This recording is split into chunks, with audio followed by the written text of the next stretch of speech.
pentadbiran, they have their own punya responsibilities lah untuk membantu menjaga dan juga sustain kita punya environment. So dari aspek aspek pentadbiran peringkat atasan lagi, they have implement by any policy or guidelines.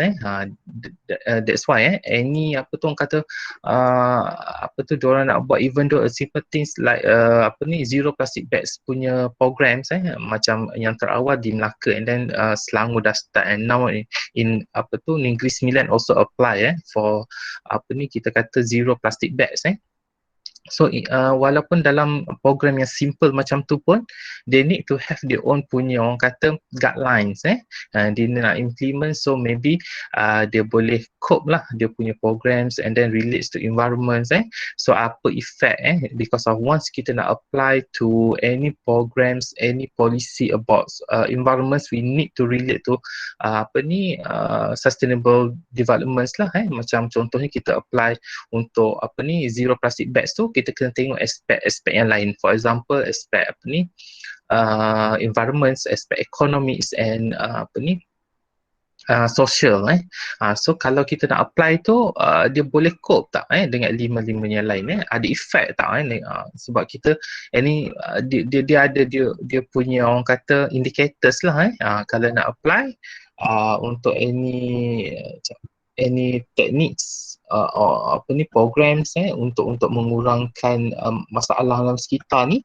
So dia kena apply yang 3 elements tu elements ekonomi dia kena tengok juga, untuk elemen social, ada impact tak tu environments tu antaranya lah as a orang kata public sector responsibility relates to environment. You can say about policies or guidelines lah which is kalau now nak pembalakan kan they need to have a permit tu contohnya lah but somehow ada the certain area dia ada macam campur tangan lah dengan politics politics issues. And then they apply for a few programs macam kata EMS Environmental Management System in public sectors. How they apply for EMS aspects is dia punya orang kata departments ke dia punya jabatan dan sebagainya, how dia punya implementations lah the process. So they have their own responsibility to orang kata as a government ni, they need to have a good macam idola lah kepada orang kata kepada public private sectors. So how macam mana government ni dia kena tunjuk a good models lah untuk private sectors. Tu antara contohnya lah antara responsibility. Then for governments also dia punya part of environments macam pemantauan lah, inspections kan contohnya macam DOE dia orang akan pergi ke tempat-tempat yang ada isu-isu environment issues lah pencemaran dan sebagainya dan lawatan di kilang especially untuk private sectors yang orang kata industri yang berat sumbangan kepada orang kata emission dan juga pollution tu agak orang kata ni agak tinggi so that peranan lah responsibility dari public sectors ni sangat penting, especially untuk DOE untuk inspections to industri ikut spek-spek yang sepatutnya industri patuhi include dalam EQA 1974 so benda-benda yang macam tu adalah peranan penting dari sudut public sectors ke environments lah tu contohnya lah tu saya nak beritahu isu dia lah And then macam saya cerita tadi jugalah we start with kita dah ada orang kata structures governments lah dalam dari sudut politics jugalah so kita start dengan kabinet, menteri-menteri di kabinet sometimes ada isu-isu alam sekitar yang dibahaskan di parlimen certain sensitive issues bagaimana concernnya kita punya peringkat kabinet tu berkenaan dengan isu-isu alam sekitar lah and kita ada juga kementerian Ministry of Environment and Waters uh, di mana kementerian ini tertakluk di DOE yang merupakan orang kata tonggak lah as a tonggak utama for our environment in Malaysia, which is dia yang buat pematuhan dan pemantauan kepada aspek-aspek environment di Malaysia lah So yang you all tahu few issues like linas di di Kuantan isu Sungai Kim Kim di Johor. So how DOE dia buat orang kata semakan lanjut semakan lanjut even though kes-kes ni dah lepas namun untuk orang kata pemantauan yang seterusnya itu adalah penting sebab kita tak nak kejadian yang sama berulang because of they have impact to communities isu-isu begini especially untuk Sungai Kim Kim yang berdekatan dengan communities, sekolah dan sebagainya, there can be impacts negative impact to health dan untuk linas bahaya juga untuk isu-isu atom dan sebagainya lah ini antara cabaran lah, challenges of public sectors diorang punya challenge untuk orang kata berkenaan dengan environment. So how dia nak protect because of kita memang tidak mencukupi kaki tangan untuk memantau satu Malaysia because of agak terhad based on report kalau ada report then dia pergi kalau dia nak buat 100% like macam securities menjaga setiap sudut ruang agak mustahil so ia bekerja Jabatan Sekitar bekerja mengikut kepada laporan yang dibuat even though dia ada sistem untuk membuat lawatan mengejut juga di kilang-kilang mengikut sistem dan gerak kerja setiap jabatan DOE dia have jabatan alam sekitar peringkat negeri saya tahu ada juga di di kalangan anda semua juga terlibat dengan intern praktikal di jabatan alam sekitar di peringkat negeri So maybe you have a experience lah membuat inspection, coding data dan sebagainya, monitoring.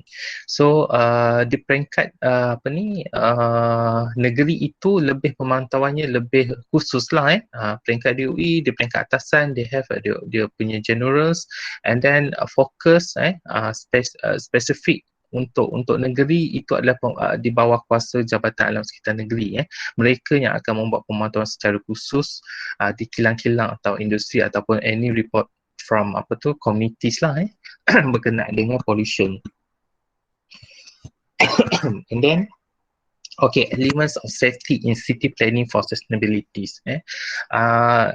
As you know lah untuk kita buat like smart cities and they have a smart city and safe city lah orang kata bandar selamat dan juga smart cities ni orang kata ada a few element you can apply as orang kata as a consultant for example they have their punya plannings for make it some of the safe city or smart cities dia nak buatkan satu bandar yang selamat dan juga smart cities ni a few elements they can apply dalam dia punya orang kata structures of plannings So, antara elements yang dia boleh gunakan adalah macam fiber or broadband lah untuk networking which is dalam communication dia boleh detect ni orang-orang IT mungkin terror lah berkenaan dengan fiber or broadband about communication networking which is they can detect about any orang kata securities lah securities technologies ni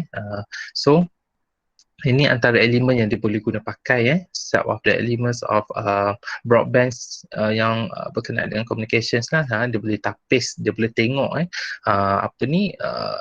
about the security areas lah dekat kawasan bandar tu so kalau ada elemen-elemen yang berbahaya daripada serangan luar dia boleh detect lah And then CCTV in Malaysia we have CCTV dekat bandar-bandar certain dekat kedai dekat kawasan bandar utama traffic light dan sebagainya they have a CCTV untuk memantau kes-kes lah any accidents kecurian dan sebagainya lah so digunakanlah elemen CCTV ni salah satu aspek or indicators untuk mengurangkanlah isu-isu berkenaan dengan apa tu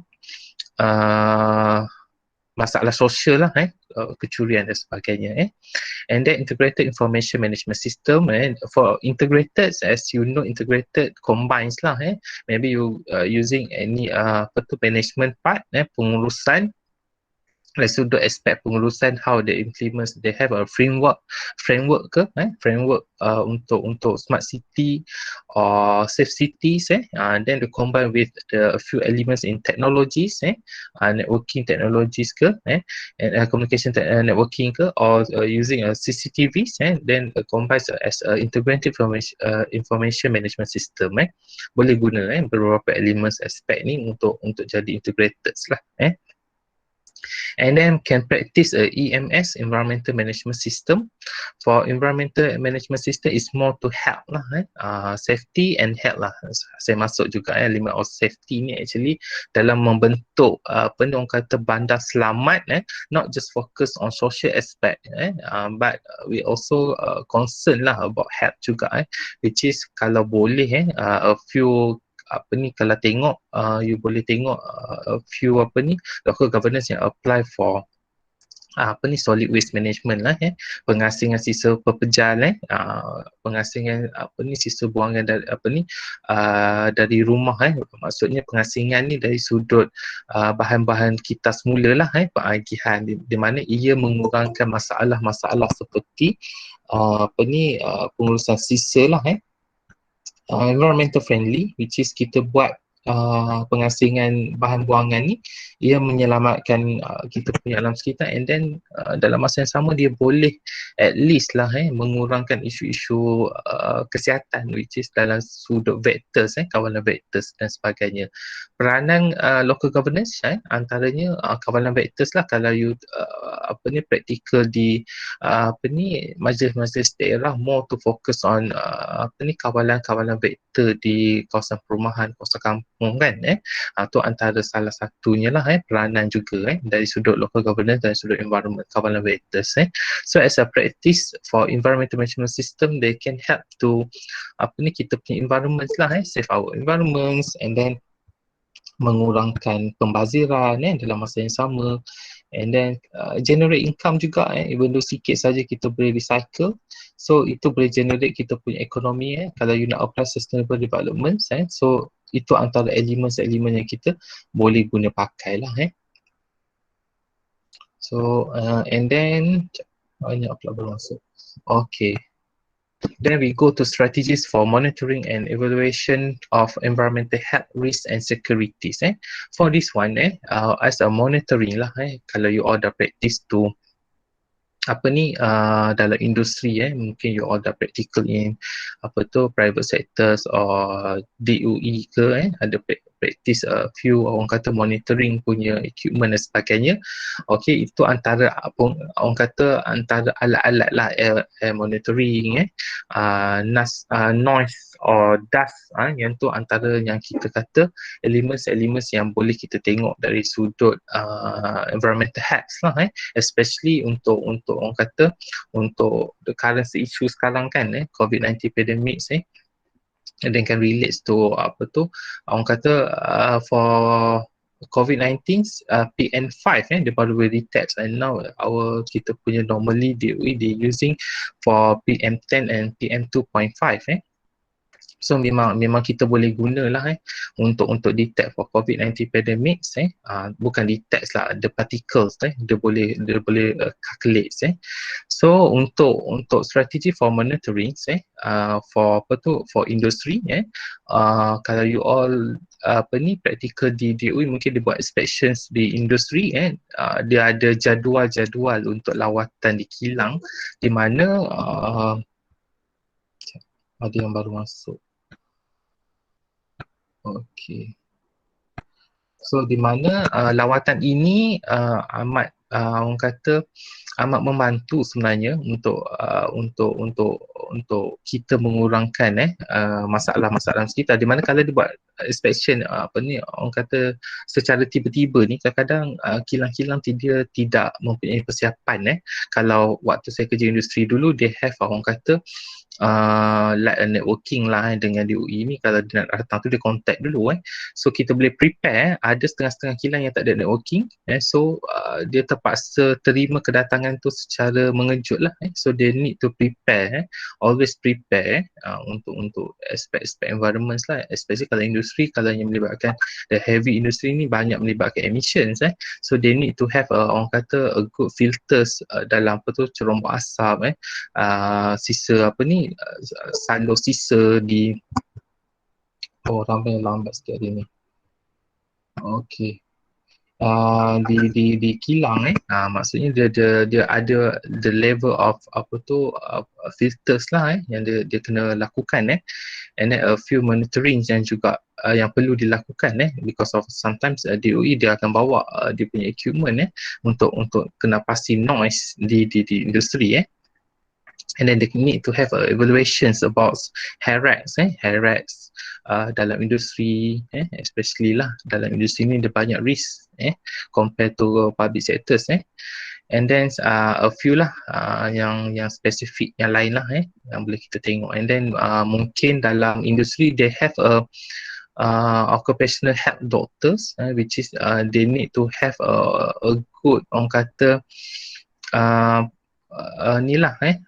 result di kalangan staf mereka. Dia perlu hantar untuk scanning dan sebagainya lah untuk orang kata setiap tahun at least lah they need to go to occupational health doctors untuk mendapatkan keputusan kesihatan tahunan untuk menyatakan tiada masalah seperti earring problems sebab kadang-kadang some of the industry dia orang kata macam banyak terdedah kepada aspek-aspek keselamatan yang lain macam kesihatan seperti pendengaran noise problems agak tinggi decibel di industri some of the industri memang agak bising so decibel yang agak tinggi boleh efek tu kita punya pendengaran elemen yang lain juga paru dan sebagainya lah that's why they need to using a PPE.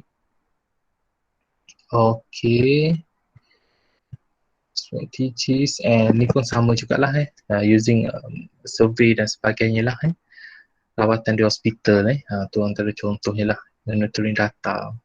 Kita boleh tengok lah kalau ni kita boleh juga relate to HR department which is kalau banyak MC banyak awarded dan sebagainya so something wrong lah dalam industri tu kan banyak pekerjanya MC, banyak pekerjanya awarded dan sebagainya so they need to go kepada occupational health doctors lah untuk buat scanning, buat check up dan sebagainya lah fully check up lah tu peranan OHD lah, occupational health doctors. Okay, that's all for this topic. Last topic, saya rasa tak berat sangat lah because of you boleh apply dalam apa tu real life you lah So before I proceed to final exam, do you have any questions? Ada? So far no, Doctor. Okay. Semua okay? Semua sihat kan?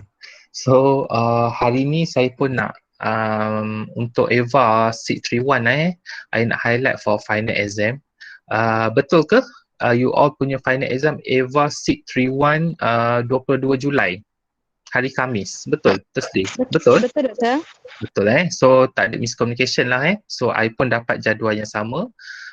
Siapa yang tadi yang beritahu Erna Erna pun dah confirm as a class rep lah as a class rep pun dah confirm so kita bersetuju dan memang diterima lah maksudnya tak ada miscommunication lah, tak ada saya salah date, you all pun salah date so all of you dah tahu our final exam gonna be to 22 Julai lah hari Khamis, Thursday.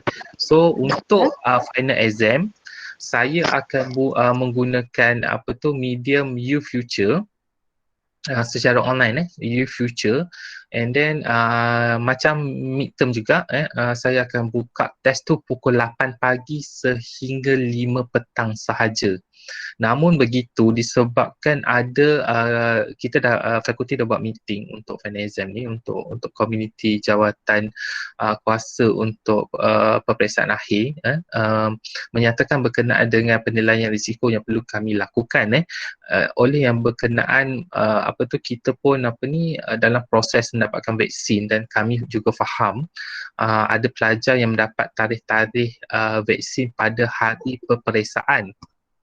Ada yang baru masuk sekejap ya. Pada hari peperiksaan. Oleh itu, sekiranya, saya tekankan sekiranya pada 22 Julai 2021 ada di kalangan anda semua yang mendapat vaksin pada hari berkenaan, bagaimana nak buat kan? So, saya mohon maklum lebih awal sebab kita dapat appointment vaksin tu lebih awal, bukan on the spot terus dapat kan So, be alert about your punya appointment vaksin lah kena alert, selalu tengok My Sejahtera.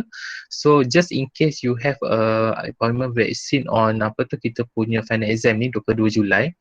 So saya mohon personal tag saya, and then maklum lebih awal semestinya, personal tag saya dan juga screenshot you punya appointment My Sejahtera tu kan you screenshot send pada saya personal.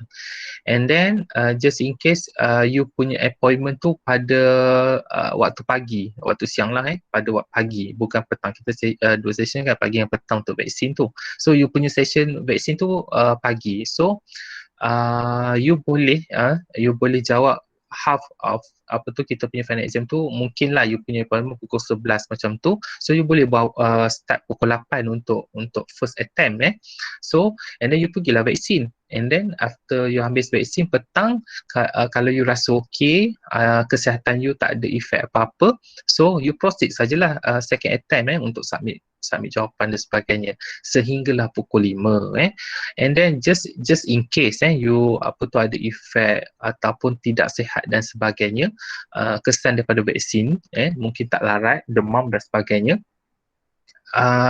kita boleh extend sehingga malam, sehingga pukul 12 malam. Namun perlu maklum sebab saya buka e-future tu setting dia sehingga pukul 5 petang sahaja So I hope you boleh inform lebih awal lah, just in case you have a vaccine macam pagi tu, so petang tu you dah rasa macam kurang sihat, so I need to know lah so you kena mention lah, beritahu you ambil vaksin you ada efek demam dan sebagainya, so you inform saya so kita boleh bantu untuk lanjutkan sehingga pukul 12.30 malam lah. Ini untuk yang vaksin sahaja ya, tertakluk kepada yang ada vaksin, dan perlu memberi bukti lah ada evidence yang menyatakan daripada My Sejahtera tu yang menyatakan you ambil vaksin pada hari berkenaan. Okey, itu untuk tarikh dan masa dan vaksin juga. Doktor, And then ada soalan siapa ya? sorry interrupt. Sure boleh. Doktor, 22 hari bulan tu kan kita orang ada satu lagi test which is EET, English Exit Test tu. Kita orang punya time tu untuk writing punya. So tu yang macam hari tu kita orang dah bagi tahu Dr. Farah, and then Dr. Farah bagi tahu EET tu dibuat 1 jam, tapi kita tak tahu masa dia bila. Tapi normalnya kalau kalau ikut standard jabatan jawatan kuasa peperiksaan, normal memang akan dibuka pada pukul 8 hingga 5 petang sahaja peperiksaan tu lah. Tapi tertakluk kepada pensyarah tu tapi normal standard yang sepatutnya pukul 8 hingga 5 petang sahajalah. Semua terlibat ke dengan peperiksaan English tu? Doktor, sebab tu untuk yang last semester punya, untuk sesiapa yang student akhir EET. Sebab dia macam dia sama, masa dia sama je dengan Shah Alam, sebab dia orang cakap benda tu dah tak boleh nak ubah. So macam kita nak tanya macam mana kalau macam kes macam ni. Okey. Kes macam ni saya pun baru tahu ada clash pula. Okey, sebab saya buka 3 attempt tau untuk e-future ni saya buka 3 kali attempt. First attempt tu you boleh jawab 4 jam. Jadi kalau you buka pukul 8, 9, 10, 11, 12, by pukul 12 dah 1 attempt. So 4 jam. Ada masalah ke? Maksudnya you jawab dulu, saya tak tahu dah ada briefing ke daripada you punya lecture untuk English tu? Dah ada brief dah? Tak ada lagi sebab kita orang memang tak tahu siapa yang siapa lecturer yang in Conduct. charge bahagian EET ni. Oh, so you all tak tahulah macam mana proses menjawab dan sebagainya. Tak tahu doktor. Tu Tak yang tahu. saya dah maklumkan kepada Dr. Farah, dan Dr. Farah bagi tahu nanti dia bincang dengan doktor macam mana. Let's say kalau masa EET tu dia start 8 pagi sampai 9 pagi, means ujian EVA 631 tu akan start pukul macam 9 until yang pukul 5 tu macam tu. Oh, dia punya exam tu memang you kena dalam tempoh tu lah. Macam dia buka pukul 8 sampai pukul 9 waktu tu. Maksudnya dia tak extend sampai pukul 5 lah. Maksudnya memang dia standardized lah. Sama saja. Semua student kena jawab dalam tempoh pukul 8 sampai pukul 9. Ya Macam betul. tu ke? Kalau dia buat 8 sampai 9 tu yang betul. Dalam tempoh tu lah. Sebab Dalam sekarang ni tempoh tu saja. doktor Faham. betul. Okey, macam ni sebab ada you ambil masa 1 jam. So I extend lah sampai pukul 6. Okey ke? Maksudnya normal sampai pukul 5 kan. So you ambil masa untuk English punya test tu 1 jam. So just in case waktu mana-mana pun dia start pukul 8, 9 ataupun 9 ke pukul 10 pagi. So dia ambil masa 1 jam. So I extend sehingga pukul 6. Maksudnya lebihkan 1 jam. Okey, boleh ke? Setuju? Boleh doktor kalau saya Boleh. setuju. Setuju. Ada bantahan. Kita kena ikut majoriti. Ada bantahan. Boleh komen dekat chat box. Sekejap saya tengok tu. Saya stop dulu recording